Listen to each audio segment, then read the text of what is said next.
Olá, seja bem-vindo, seja bem-vinda a mais um vídeo no canal Ouvido Mágico. E você vai ouvir agora mais um capítulo do livro Razão e Sensibilidade, de Jane Austen, publicado pela primeira vez em 1811. Não esqueça de se inscrever no canal e deixar o like nesse vídeo. Boa história!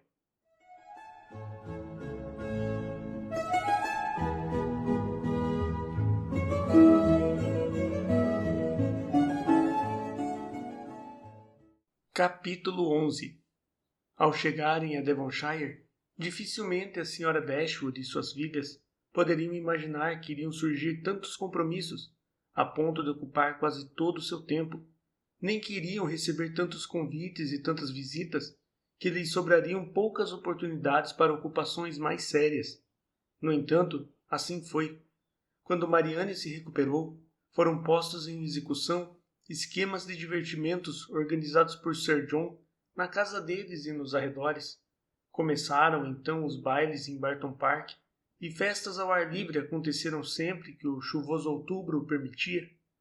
Willoughby era incluída em todos os acontecimentos, e a tranquila familiaridade que reinava, naturalmente, nessas festas, era calculada para aprofundar e tornar mais íntimo o relacionamento dele com as Dashwood, para dar-lhe chance de testemunhar as qualidades de Marianne, de expressar sua animada admiração por ela e de ter no comportamento dela para com ele a mais intencional declaração da afeição da jovem.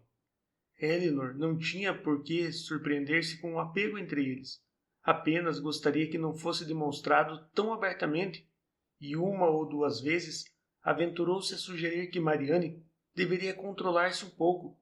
Porém, Marianne detestava toda simulação, e apenas uma verdadeira desgraça poderia justificar para ela a falta de franqueza. Considerava que procurar reprimir sentimentos que nada tinham de reprováveis representava não só um esforço desnecessário, como também uma vergonhosa submissão à tirania do lugar comum e às noções erradas. Willoughby pensava do mesmo modo. O comportamento de ambos era, o tempo todo, uma exposição de suas opiniões. Quando Willoughby encontrava-se presente, Marianne não tinha olhos para mais ninguém. Tudo o que ele fazia estava certo. Tudo o que ele dizia era inteligente. Se as reuniões em Barton Park concluíssem com um jogo de baralho, ele trapaceava em prejuízo de si mesmo e dos demais, para que ela recebesse uma boa mão. Se dançar fizesse parte dos divertimentos da noite, eles formavam par o tempo todo e, quando eram obrigados a separar-se durante algumas danças, procuravam voltar a ficar juntos o mais depressa possível e mal falavam com os outros. Essa conduta muitas vezes os tornava motivos de riso, mas o ridículo não os envergonhava e parecia não provocar a zanga deles de modo algum. A Sra. Dashwood acolhia os sentimentos de ambos com um carinho tão grande que não lhe permitia perceber o comportamento exagerado deles. Para ela, tratava-se da consequência natural de uma forte afeição entre almas jovens e ardentes. Aquela estava sendo a estação da felicidade para Marianne. Seu coração devotava-se a Willoughby, e a profunda afeição a Norland, que trouxera consigo do Sussex, havia se suavizado a ponto que ela não acreditara possível, graças ao seu envolvimento com o encanto dos acontecimentos sociais em seu novo lar. A felicidade de Elinor não era tão grande. Seu coração não se achava contente nem era completa sua alegria naquelas festas. Elas não lhes ofereciam uma companhia que pudesse substituir a que deixara para trás, nem podiam ensiná-la a pensar em Norland com menos saudade. Nem mesmo Lady Middleton ou a Sra. Jennings podiam recompensá-la das conversas que lhe faziam falta, apesar de que esta última era uma perpétua conservadora e desde o primeiro momento gostara de Elinor. Deste modo garantia ela sempre a participação em seus longos diálogos. Já havia lhe contado 3 ou 4 vezes a história de sua vida. Se as tendências de Elinor a especular fossem iguais às tendências da Sra. Jennings em falar, teria sabido logo de início os pormenores da última doença do Sr. Jennings e o que ele dissera à esposa poucos minutos antes de morrer. Lady Middleton era mais agradável do que a mãe apenas por ser silenciosa. Não foi preciso muita observação para Elinor perceber que a reserva da Lady era a simples tranquilidade de maneiras com a qual razão nada tinha a ver. A Lady comportava-se com o marido e com a mãe do mesmo modo que se comportava com as demais pessoas. Intimidade não era algo que ela procurasse ou desejasse. Nada tinha a dizer em um dia, como nada tivera a dizer no dia anterior. A insipidez dela mantinha-se invariável, uma vez que sua disposição era sempre a mesma. Além de jamais se opor às festas organizadas pelo marido, providenciava para que tudo transcorresse no melhor estilo, e participava delas com os 2 filhos mais velhos, parecendo não se entusiasmar com as festas, mais do que se entusiasmaria se ficasse sentada sozinha em casa. A presença de Lady Middleton causava tão pouca impressão nos convidados, caso ela participasse de alguma conversa, que às vezes eles lembravam-se da anfitriã pela atuação de seus inquietos filhos. Entre todos os novos conhecidos, foi apenas no Coronel Brandon que Elinor encontrou alguém com quem manter uma conversa mais consistente, que lhe despertasse o interesse pela amizade, ou lhe desse algum prazer como companhia. Willoughby estava fora de questão.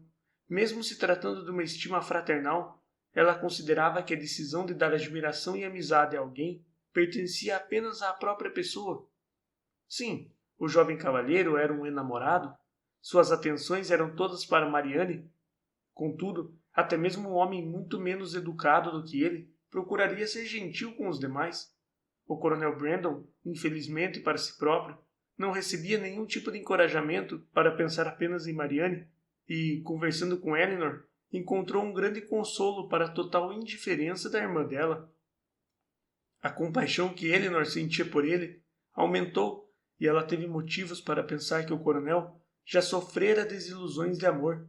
Esta suspeita foi despertada por algumas palavras ditas involuntariamente por ele em uma noite em Barton Park, enquanto se encontravam sentados lado a lado e os demais dançavam. Com os olhos fixos em Marianne, e depois de um silêncio de alguns minutos, ele disse com um sorriso sem alegria: "Imagino que sua irmã não aprove um segundo amor?" "Não", respondeu Elinor. "As opiniões dela são todas românticas." "Ou melhor, acredito que ela ache impossível que isso exista." "Creio que sim, mas desconheço como ela concilia essa ideia ao julgar o caráter do nosso pai, que teve 2 esposas. No entanto, alguns anos de vida irão colocar as opiniões dela sobre bases mais razoáveis, graças ao bom senso e à observação, tornando-as mais fáceis de definir e justificar do que são no momento." "Provavelmente assim será", concordou ele. "Porém, há algo tão encantador nos preconceitos de uma mente jovem que é triste vê-los ceder lugar a opiniões mais geralmente aceitas." "Não posso concordar com o senhor nesse ponto", contrapôs Elinor. "Nos sentimentos como os de Marianne, há inconveniências que não podem ser atenuadas, nem mesmo por todo o encanto do entusiasmo e pela ignorância do que é o mundo. O modo de pensar de minha irmã apresenta a tendência de reduzir as boas maneiras a nada, e creio que conhecer melhor o mundo irá proporcionar as maiores vantagens possíveis a ela." Depois de curto silêncio, o coronel reatou a conversa dizendo: "Sua irmã faz diferenças em suas objeções sobre um segundo amor, ou os considera todos criminosos em um mesmo nível?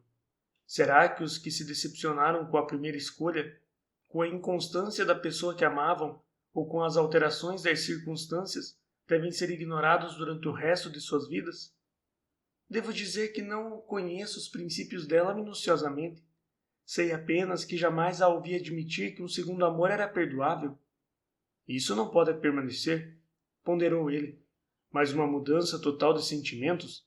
Não, não se pode desejar que tal coisa aconteça, pois quando o refinamento romântico de uma alma jovem é obrigado a se apagar, muitas vezes é substituído por opiniões que não apenas são comuns, como também são perigosas. Falo por experiência própria. Conheci uma lady que se parecia muito com a sua irmã, na aparência e no caráter, que pensava e julgava como ela, mas que foi forçada a mudar por uma série de circunstâncias infelizes." A essa altura, Brandon se calou de repente. Deu a impressão de considerar que havia falado demais e que sua atitude poderia ocasionar conjecturas que de outra maneira jamais passariam pela cabeça de Elinor. A lady a que o coronel Brandon se referia Com certeza seria esquecida sem suspeitas se ele não houvesse dito à senhorita Dashwood que esperava que nada do que dissera escaparia de seus lábios. Diante de tal pedido, foi preciso apenas um leve raciocínio para ligar a emoção dele a uma eterna lembrança de um amor do passado. Elinor contentou-se apenas com isso, mas se Marianne estivesse no lugar dela, não se contentaria com tão pouco. Sua imaginação fértil montaria a história toda, e esta assumiria o mais melancólico aspecto de um amor infeliz.